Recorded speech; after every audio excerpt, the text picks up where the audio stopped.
Bonjour, on parle beaucoup de l'apnée du sommeil et c'est un vrai sujet. Mais là, je voudrais vous parler d'un autre phénomène, ce sont les apnées que l'on rencontre en période de veille, des apnées diurnes.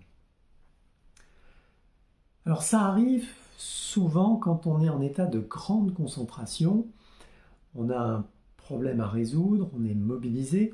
Ça arrive souvent sur les écrans. On parle de l'apnée de l'email, on reçoit un email un peu compliqué, il y a de l'émotion, on est là, on est pris. Ça peut arriver aussi sur les réseaux sociaux où ça défile et puis on est complètement capté comme ça. Ça peut arriver quand on tape un texte vraiment important. Ça peut arriver aussi quand on est sur un tableur, on manipule les chiffres dans tous les sens. En tout cas, on est complètement mobilisé. Et les fonctions annexes, entre guillemets, du corps, comme la digestion et même la respiration, vont se réduire, voire s'arrêter complètement. Si ça dure trop longtemps, il y a un signal d'alarme qui se met en place, le cœur s'emballe pour inciter à prendre une grande respiration.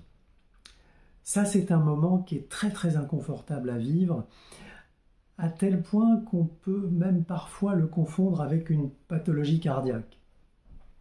Donc si vous avez déjà ressenti ça, vous ne pouvez pas l'oublier. C'est quelque chose d'assez marquant. Mais sans aller jusque-là, il peut y avoir dans la journée toute une série de petites réductions, voire d'arrêts, micro-arrêts de la respiration. Et en fin de journée, ça fait une grande fatigue sans qu'on sache vraiment pourquoi.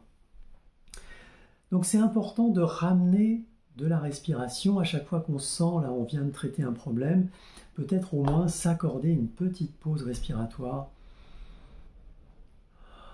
Juste ça. Ça change déjà beaucoup de choses. Il y a un truc qu'on cite souvent, c'est le post-it sur l'écran avec, dans un coin de l'écran, avec marqué respire, comme ça à chaque fois que je tourne la tête, ah oui j'y pense, il faut que je respire. Voilà, donc ça peut être un petit truc, mais c'est vraiment le plus important, c'est cette qualité d'observation qu'on va ramener, toujours observer où on est, est-ce qu'on est encore relié à nous-mêmes. Quand la respiration est coupée, c'est plus le cas, donc on ramène ça, on respire et on réintroduit du calme. La respiration, ça fait circuler beaucoup de choses, de l'énergie, ça ramène de l'unité, c'est un mouvement global, tout est concerné, et ça ramène du calme à l'intérieur. Et quand on a un problème important à résoudre, c'est important de revenir justement à cet espace de calme et de ne pas être complètement affecté par le problème, mais de prendre un petit peu de distance par une respiration tranquille.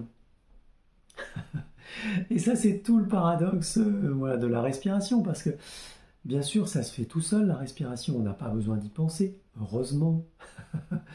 Mais le stress de la vie quotidienne, les circonstances, les émotions, fait que ça se dégrade progressivement et qu'on doit, à certains moments, ramener de la conscience, ramener de la respiration.